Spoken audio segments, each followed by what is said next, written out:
I know you wanted this video and I've been reluctant to make it, but Mondo posted this and it reopened the box collar bag of worms. This is probably gonna start some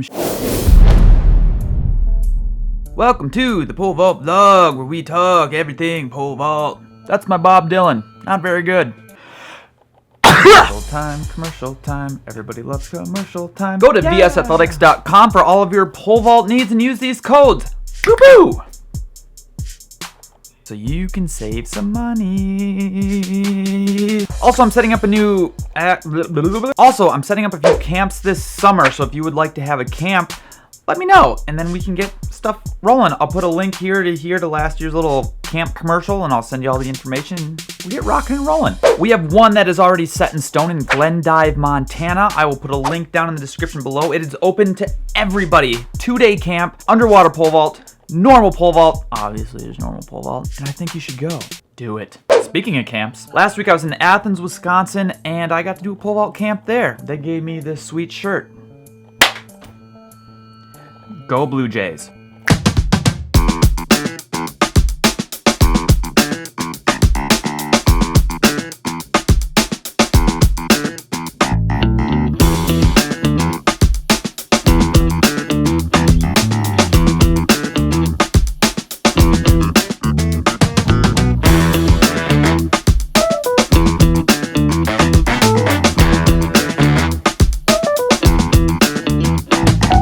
The biggest problem with these camps is I don't film enough because I just get too into coaching. This cat slept with me all night. They did so good. They did so good. I'm so jacked for these progress reports. I also got super spoiled and they gave me this guy. Jar full of kisses is like a jar full of a makeout session. These jokes are stupid. But they're all carries because I'm trying not to eat as much candies, but it's hard. Also, next week is the live stream. There will be a live stream on Wednesday at 8 o'clock. Bring your questions. I'm thinking about doing a theme this week. Let me know what your theme would be, what you think we should talk about. And the one that gets the most likes in the comments below, I'll do that one. Okay. All right, let's go deep on this box collar issue. So my goal here is to present a balanced side of the box collar issue argument. It's like good science. I just want to do the pros, the cons, this person's perspective, that person's perspective, give you all the information so you can make a balanced decision on your own, and then I'll just share mine at the end because I can. So here's what happened. There was 2.1 catastrophic injuries per year between 2003 and 2011 when this research was done. Catastrophic means permanent physical damage or death. Not cool. 26% of the injuries were from either breaking a pole or missing the mat. 74% of the injuries were from athletes landing in or around the box. So 1.554 people per year had catastrophic injuries by landing in or around the box. So pole vault legend Jan Johnson and Edward C. saw the need for more safety. They went out and started doing forced drop tests into the box to collect data and see what was really going on and why people were getting hurt. These tests are very similar to what they were doing when they were testing falls from like slides at playgrounds and things like that. Boom! Problem solved, right? Well, videos started popping up of people getting hurt because of the box collar.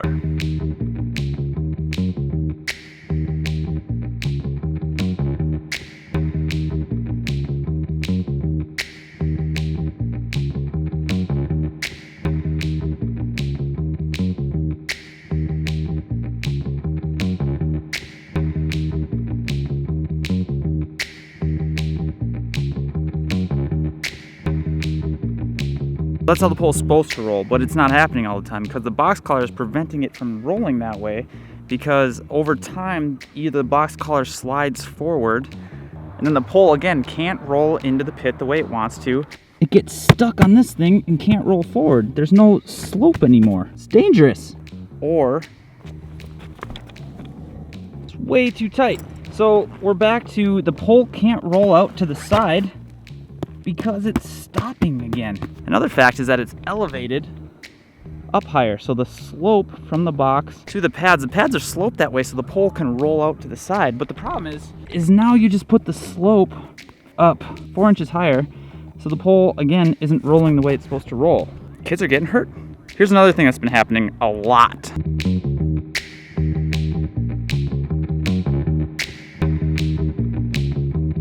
I like analogies and metaphors. Say you're throwing darts and you're just learning how to play darts, and you have my whole wall over there. I think I could hit it, right? But now say I gotta hit Thoreau, which is right there. I gotta hit Thoreau right in the face.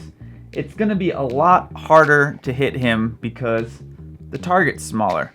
So you just made a really wide box. You just made this really big target about half the size. So kids are hitting the sides, and even elite vaulters are hitting the sides, and they've been doing this for years.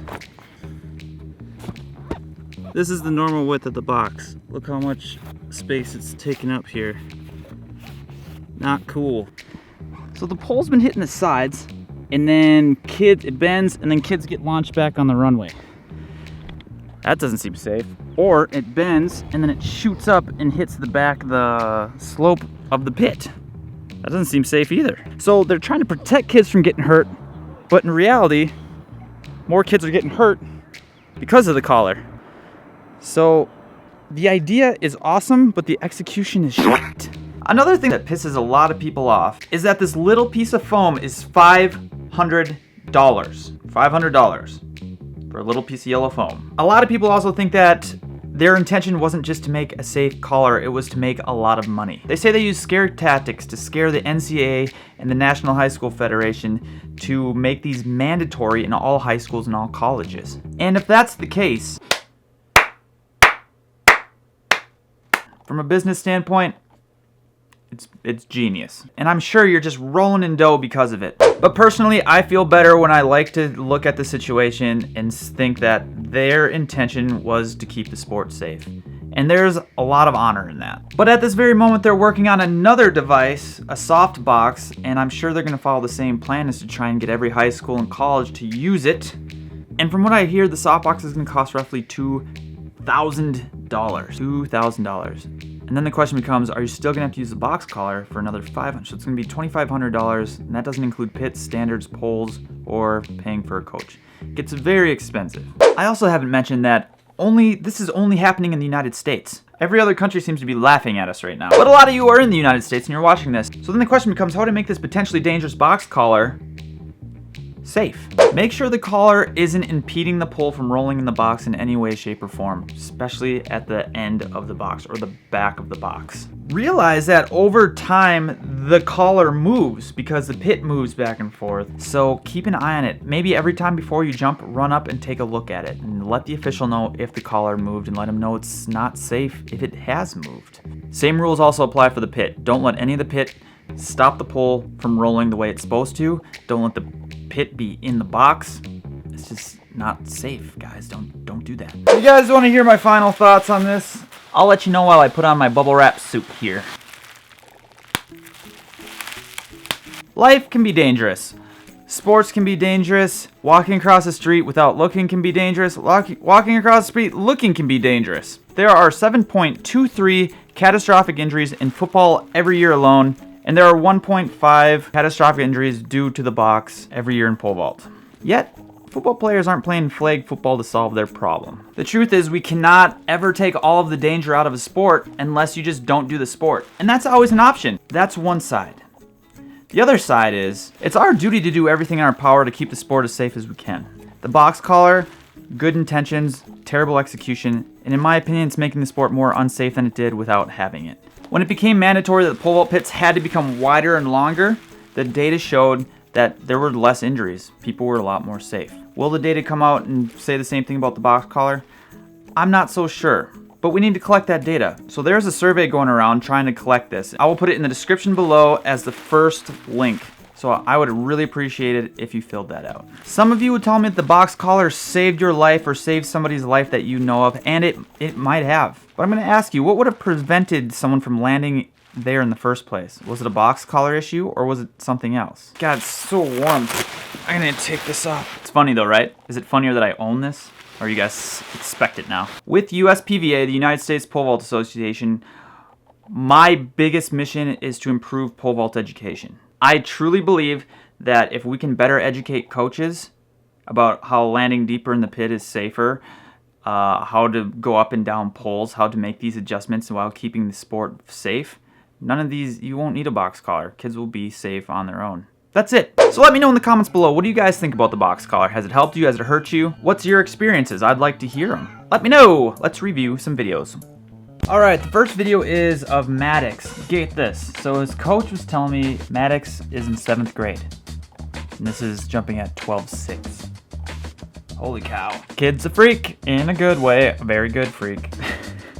So really, from my perspective, the biggest thing he can do is just keep vaulting. Like, he's gonna be better, he's gonna get stronger, he's gonna get faster, and all these things, everything's just gonna be a little bit easier. But technique-wise, the biggest thing I saw is he throws his arm really, really, really hard, his top arm, and I love it. His bottom arm just kind of pulls in right away.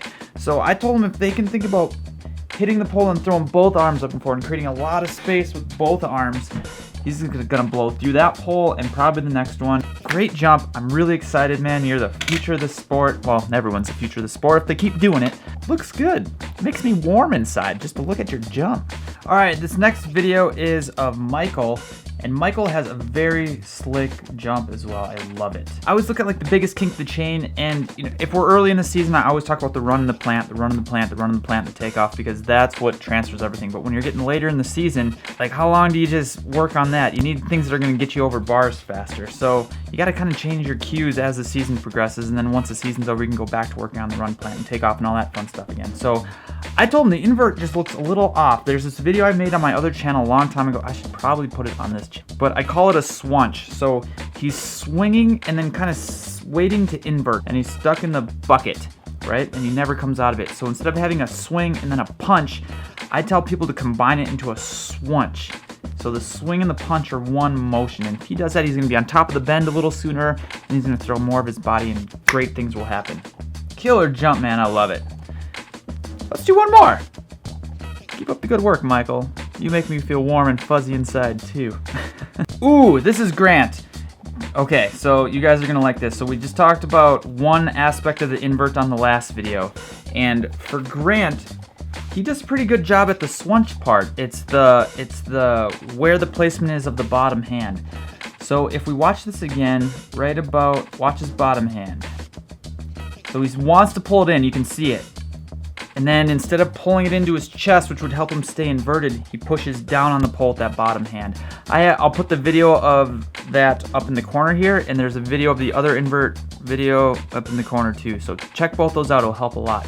So the idea is when you come to invert, instead of pushing down on the pole with that bottom hand, like pull it in tight and then push up through your face so you're going vertical. As soon as you push down and away horizontally across your body, the vault is over. So watch. Left arm's gonna go down, and now we're in like this flag position. You know, if this is the pole, this is your body, you wanna be more like this. Dude, I'm really excited for you. I think you're on it. Thanks for sending videos, guys. That was really fun. Guys, I have been getting a lot of messages from Facebook, Instagram, Twitter, and emails about, hey, can you review this video? Can you review this video? Can you review this video? I get about 70 to 80 of those requests a week, and I used to do them for free back in the day, but it was taking 7 hours a week just reviewing videos, and that 7 hours I could be doing other things like making a video or vlogs or paying rent. I will only review videos that you send through my website, team-hoot.com/gear. If there's a free option in there and it's open, take it, or throw 10 bucks my way and I'll review your video no matter what. Guys, live stream next week. With that being said, there's lots of ways to pole vault. Try everything, see what works best for you. If something I said works, great, makes me happy. If something I say doesn't work but you found something better, great, it makes me happy. With that being said, life is meant to be experienced and curiosity will get you there. I will see you guys next week. Bubble wrap.